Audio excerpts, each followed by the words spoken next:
माँ माँ पापा, मुझे आप दोनों की बहुत याद आ रही है।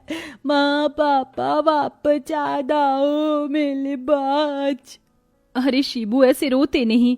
बाबू, मैं हूं ना तेरे पास, और मम्मी पापा भी हमारे पास हैं। वो हमें ऊपर से देख रहे हैं। चुप हो जा। दीदी देखो ना, कैसे हमारा छोटा सा भाई माँ की साड़ी, पापा का चश्मा और उनकी फोटो देखकर हाथों में लिए रो रहा है। मुझे इसे ऐसे नहीं देखा जाता। इसको देखकर तो मैं टूट जाती हूँ। तुम दोनों ऐसे परेशान रहोगे तो मैं खुद को कैसे संभाल पाऊंगी। मैं भी टूट जाऊंगी। तुम ही मेरी ताकत हो। चलो चुप हो जाओ शिबू। बेटा मेरे पास आओ। तू चिंता मत कर, मैं तेरा माँ की तरह ख्याल रखूंगी। हाँ दीदी। तभी शिबू अपनी बहन को गले लगा लेता है। बेचारे तीनों गरीब भाई बहन 2 महीने पहले ही अपने माँ बाप के गुजर जाने से अनाथ हो गई। बहन भाई की खाने पीने और घर चलाने की सारी जिम्मेदारी बड़ी बहन 18 वर्ष की अनिका के नाजुक कंधों पर थी। वो कुछ समय से जैसे तैसे अपने पिता की तरह कुम्हार का काम करके मिट्टी के बर्तन बनाकर बेचती थी, जिसकी बिक्री भी अब ज्यादा नहीं होती थी। घर में ज्यादा कुछ खाने को होता नहीं है, इसलिए अनिका चूल्हे पर ज्यादा पानी डालकर एक पतली सी खिचड़ी बना देती है। क्या हुआ माही, तू खिचड़ी क्यों नहीं खा रही है? दीदी, मुझे ये खिचड़ी खाने का बिल्कुल भी मन नहीं है। आप 1 महीने से रोज सुबह यही बनाती हैं। अब दूसरी चीज खाने का भी मन करता है। अरे तो रात में बनाती तो हूँ दाल चावल, कढ़ी चावल। और दीदी, बच जाने पर आप वो अगले दिन भी खिलाती हो। मुझे आलू पूरी खाने का मन है। और शीबू, आप तो जानती हैं उसे माँ के हाथ की खीर कितनी पसंद थी। 2 दिन पहले मुझे खीर खाने को बोल रहा था। अगर बर्तन अच्छे से बिक जाएंगे ना तो मैं एक दिन चीनी ले आऊंगी, एक दिन दूध ले आऊंगी, और चावल टूटे हुए तो है ही। अब पानी में तो खीर नहीं बन सकती। माही, तू तो समझदार है। शिबू नहीं समझता, वो बहुत छोटा है। पर हम उसे वो सब कुछ देंगे जो वो चाहता है। कितने दिनों से मिट्टी के बर्तनों की बिक्री भी नहीं हो रही है। आप परेशान मत होइए दीदी। इतने दिनों से आप ही मिट्टी के बर्तन बनाकर थक जाती हैं और फिर बाजार भी जाकर बेचती हैं। आप बर्तन बना देना, क्योंकि मुझे बनाना नहीं आता। मैं बाजार बेचने चली जाऊंगी और ध्यान से जाऊंगी। आप प्लीज मना मत करना। अच्छा ठीक है। हाले आप क्या बात तक कर रहे हो? इतनी देर से तान बता दिए ततल ततल ततलते। हे भगवान, ये मेरा छोटा भाई भी ना, एक तो इसकी प्यारी सी आवाज, ऊपर से तोतला। समझ भले ही ना है लेकिन हंसा जरूर देता है। तामत्ता बाले बुत्ती लदिए तिदी ताना दो तिलाओ माती तालाब पे तहाते। खिला दो दीदी, खिला दो, वरना ये ऐसे ही कचर पचर करता रहेगा। हाँ हाँ, खिला रही हूँ। फिर अनिका अपने छोटे भाई को अपने हाथ से खाना खिला देती है।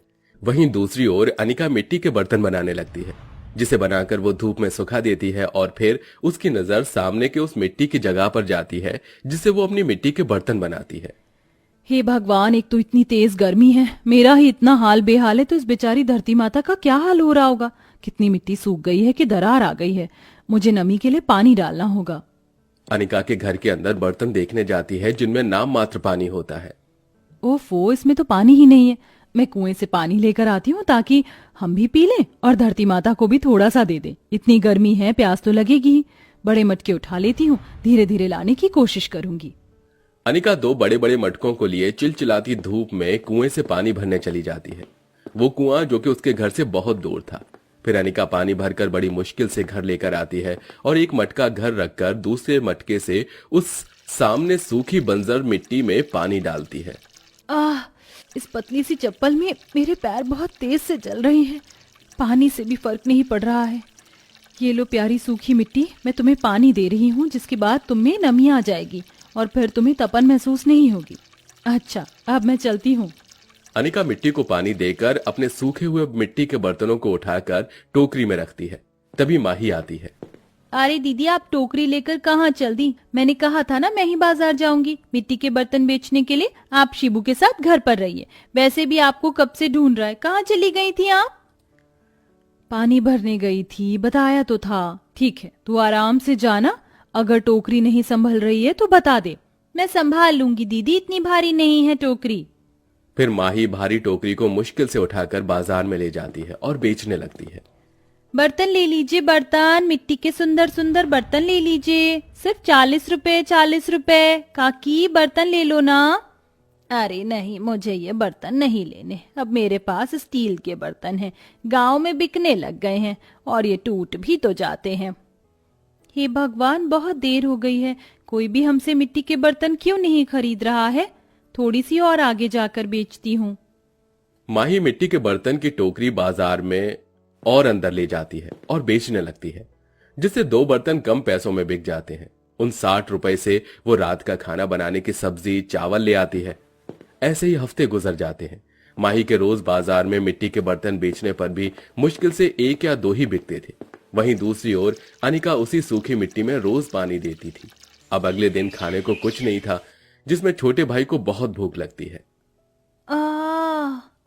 दे मुझे बहुत भूख लगी है, पेट में हुई हुई होली है, खाना दे दो तुझ तो, आपने धील भी नहीं बनाई।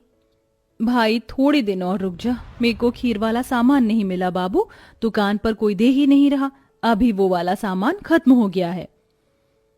हाँ बाबू, थोड़ी दिन और रुक जा, दीदी मैं किसी से खाना मांग कर लाती हूँ, अब तो हम पर पैसे भी नहीं हैं, ना घर में कुछ और दाना पानी, और आटा भी खत्म है। मुझसे मटकी भी फूट गई, इतनी गर्मी में मटकी के पानी से भी प्यास नहीं बुझती।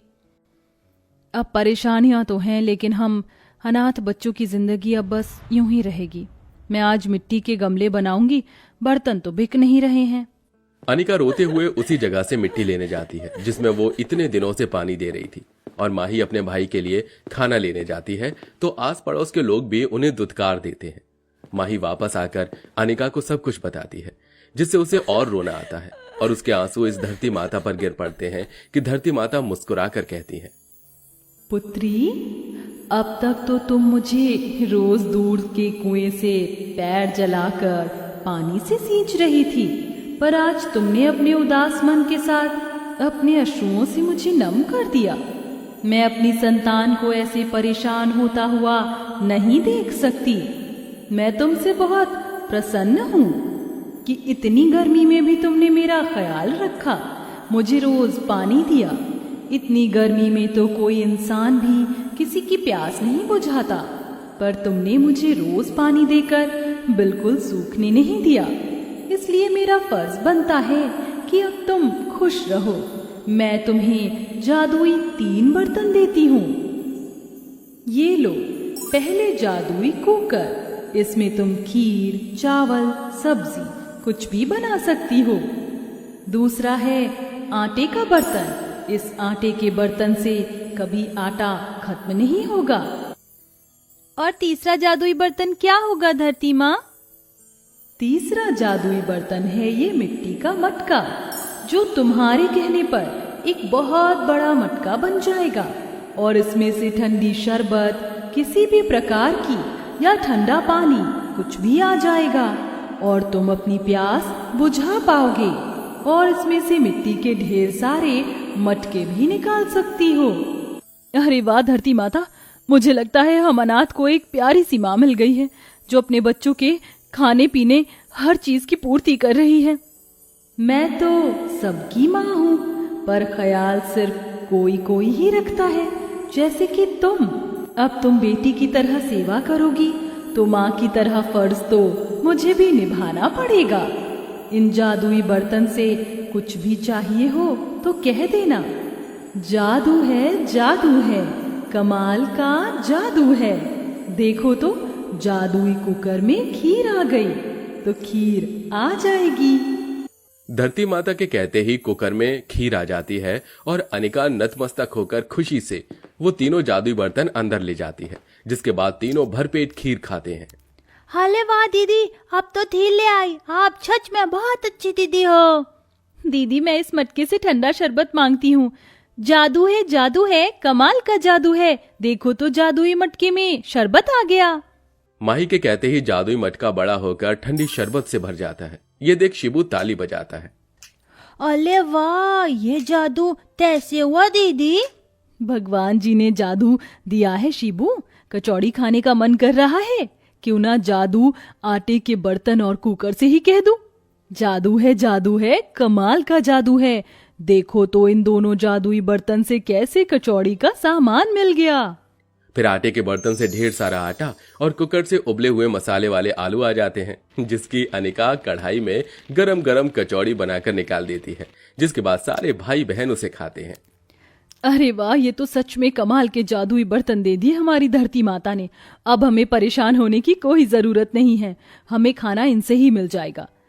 अरे, धरती माता ने कहा था कि वो बहुत सारे मिट्टी के मटके भी देगा। एक बार मांग लेती हूँ, उन्हीं को बेचूंगी। जादू है, कमाल का जादू है। जादुई मटके से ढेर सारे मटके जो मिल गए। तभी जादुई रोशनी में उसी बड़े से मटके में से ढेर सारे मटके बाहर आते हैं, जो कि बहुत सुंदर थे। इन्हें बेचकर उनका व्यापार चलने लगता है, क्योंकि जादुई मटका होने की वजह से वो ठंडक ज्यादा देते थे, इसलिए ज्यादा बिकते थे। और अब तीनों भाई बहन नए कपड़े, चप्पल और किताब लाकर खुशी खुशी रहते हैं और खाने की जरूरत पूरी वो 3 जादुई बर्तन कर दिया करते हैं।